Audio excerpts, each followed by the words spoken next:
Welcome to the weekly Roundup. I'm happy you're here to check out what I've been up to recently, both in gaming and offline. I'm doing these every Friday, so make sure you hit that subscribe button so you don't have to keep an eye on my tweets to know when these drop. This week has been a lot of Animal Crossing. I made my first investment in turnips on my new island, and while it looks like Vishnia was having a down week, a friend swooped in on Thursday night to save me, and I was able to buy another room for my house. I've also gotten in some good Phasmophobia time with the boys, which you can check out in last week's video, Good Enough to Juggle Bears. Teddy bears, that is. We had a rave in the house of one Elizabeth Robinson, during which Desh showed off his juggling skills.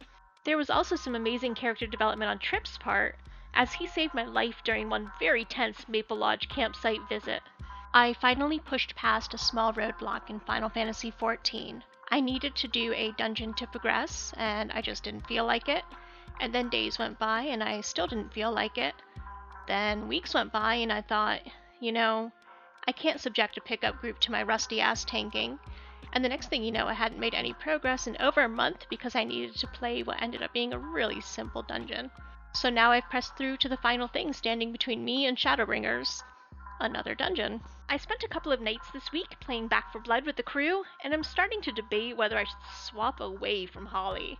Not because bashing zombies has lost its appeal, but more because my teammates are all really good at shooting the Ridden before I get anywhere near them, and I feel like only shining in horde swarms and tight spaces might be starting to lose its luster. No promises though, because I got my Allegheny National Forest tea in the mail, and I started looking into whether spiked bats are illegal where I live, just in case. In personal news, I let my rescue kitty taste a lemon, and she hated it.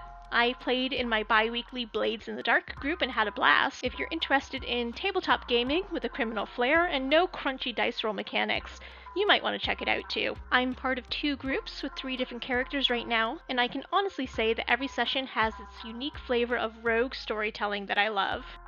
The most exciting thing to happen this week is my very first nephew arriving in the world on Wednesday.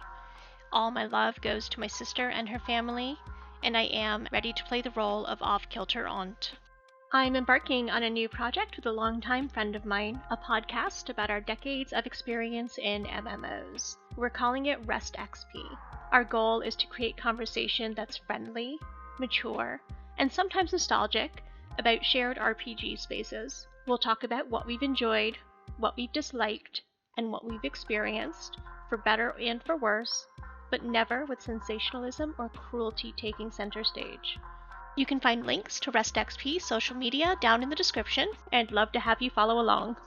And that about wraps it up. Thanks so much for giving me your time and checking out this week's Roundup. I appreciate every watch, every like, and every kind word y'all have passed on. You've got so many options of what to do with your time, and I'm genuinely honored that you're choosing to spend some of it with me. Of course, you don't want to miss future videos, so make sure to smash that like, smash that subscribe, and I will see y'all next time.